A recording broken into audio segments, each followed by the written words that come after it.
Hi, my name is John Shelton, and today I'm presenting on the constellation called Cancer. On the left there's a picture of what Cancer would look like in the night sky, and on the right is an artist's rendering of the constellation. The constellation of Cancer is the 31st dimmest constellation in the sky and can be hard to identify for that reason. But if you can find Regulus and Leo and Castor and Pollux and Gemini, which are the two bright stars, and it lies right in the middle of both of them. It's located in the second hemisphere of, second quadrant of the northern hemisphere, and it can be seen through late winter, early spring, but it peaks in the sky in mid-March, and best seen about 9:30.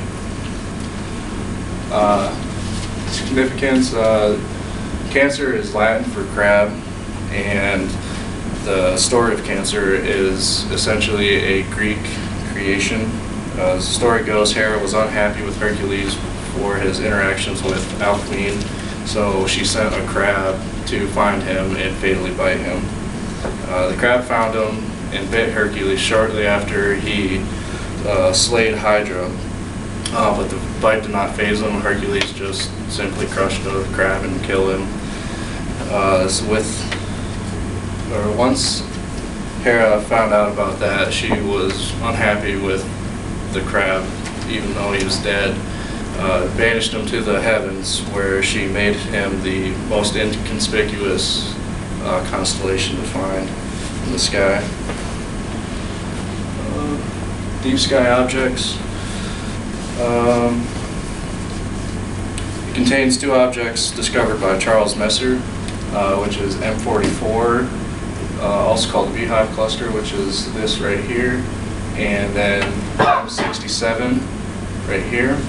And it also features a Cubans and a Ocellus Borealis and a Ocellus Australis, which are the two bright stars right in the middle of the constellation.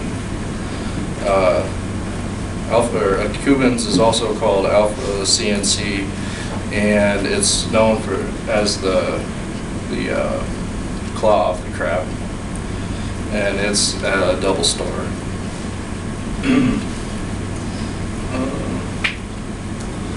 The Beehive Cluster is probably the most interesting part of Cancer.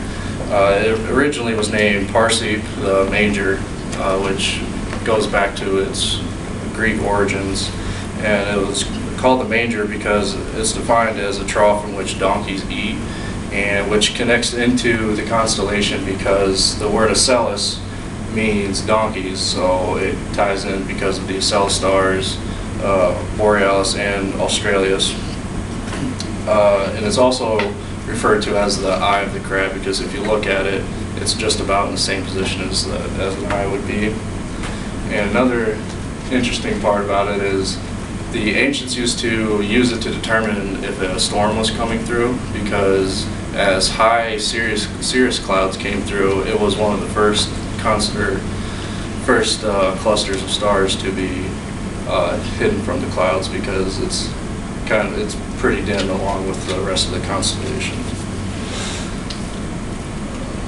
And it got its name because it looks like a swarm of bees flying around. Interesting facts about Cancer: it's one of the 12 zodiac constellations. It's the 31st largest constellation and the 31st largest constellation in the sky. M67 contains two known planets. Altarf is a binary star. 55 Canceri is a double star made up of a yellow main sequence dwarf and a red dwarf.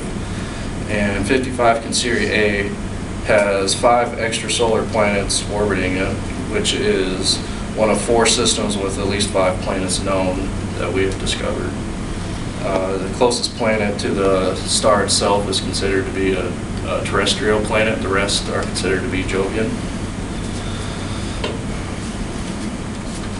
And the Zeti Cancer contains 2 binary stars, And the NGC 2775 is also known as Caldwell 48 and is a spiral galaxy. And it contains a young star that is forming activity. So it's almost the beginnings of a new galaxy. And then it also contains NGC 2535 and 2536, which are spiral galaxies that appear to be interacting with each other. And those are my sources.